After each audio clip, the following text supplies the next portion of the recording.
Johnny Tremain, Chapter 7, Part 2. Here are a couple questions to help guide your thoughts as you read. Number 1. Why haven't the people of Boston erupted into war by now? 2. What does Johnny do for fun these days? And 3. What news does Scylla bring Johnny about the Laphams? Part 2. Now Johnny no longer kept half the money he and Goblin earned carrying letters. He charged the British officers such a figure, and they never complained. He was bringing in a considerable sum, and he gave it all to Aunt Lorne to buy food for her family, of which he was one. At first she wouldn't take it. Then she cried and kissed him on the little peak of hair that turned down upon his forehead, and did take it. No gallows was set up to hang rebels. General Gage was doing his best to make friends with the people of Boston. He did not stop the flood of treasonable oratory which poured forth from men like Warren and Quincy. He did not prohibit the publication of such inflammatory presses as the Observer. The Whigs had their say. The papers were allowed to print outrageous things about himself and his troops. He was not brilliant, but he was no tyrant. In time, he confidently expected all the trouble would smooth out by itself, if only the soldiers and the inhabitants did not get to quarreling.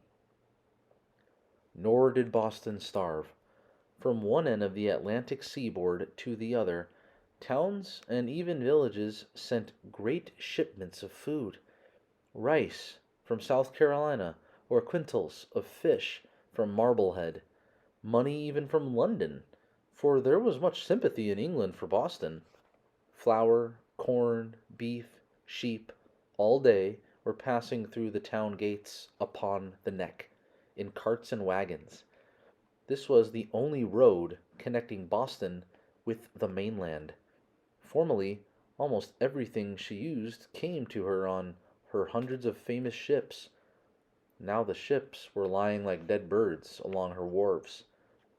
So July was ending.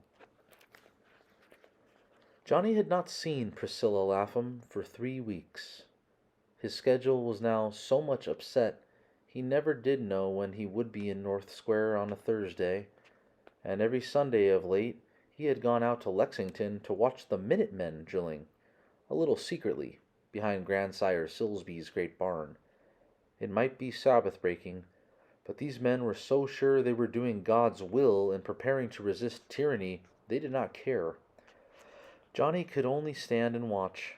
True enough, there were boys no older than he drilling there, but his crippled hand made it impossible for him to pull a trigger.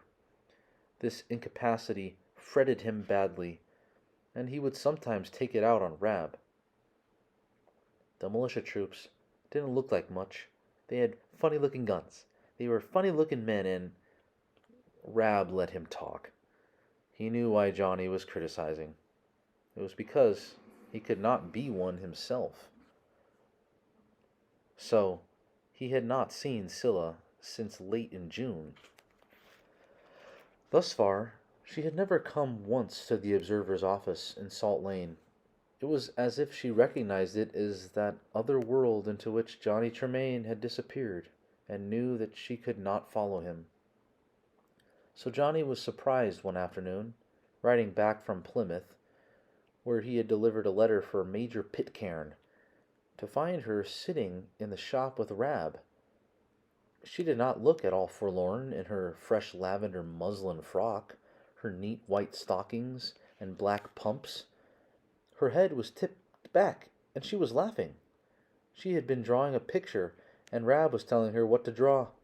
For once, for the first time since Johnny had left the Laphams, Isana was not with her.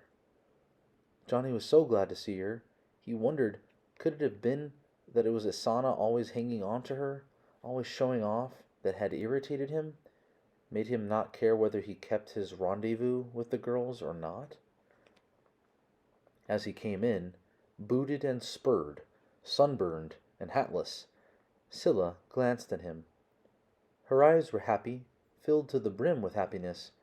She had been having such a good time with Rab, and unconsciously and unreasonably, Johnny stiffened. He couldn't see why she and Rab should be having such a good time.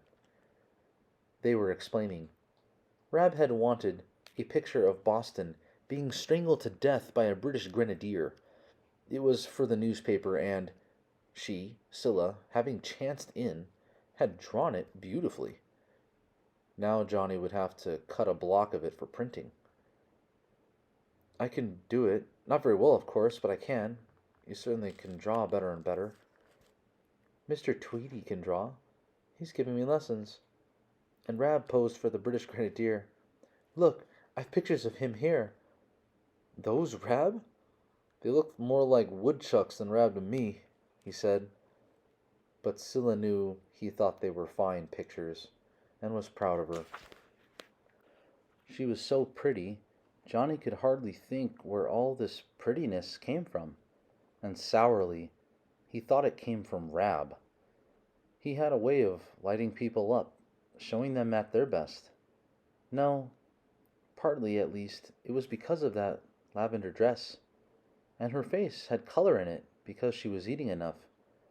When the troops came and times were so hard, Scylla had always given a large share of her food to Isana, and had grown to look more peaked and worried every week.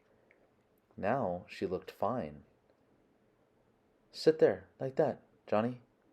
I'm going to draw you too. You're easier than Rab. Why am I easier than Rab? Because, she said, intentionally hurting his feelings, you're just a child yet. Rab's grown up. There. You don't mind if I make you look like a little raccoon, do you? I'll draw a bushy tail for you, Scylla, Rab said. Johnny fidgeted, as people do who are having their pictures drawn, crazy to see what somebody else thinks they look like.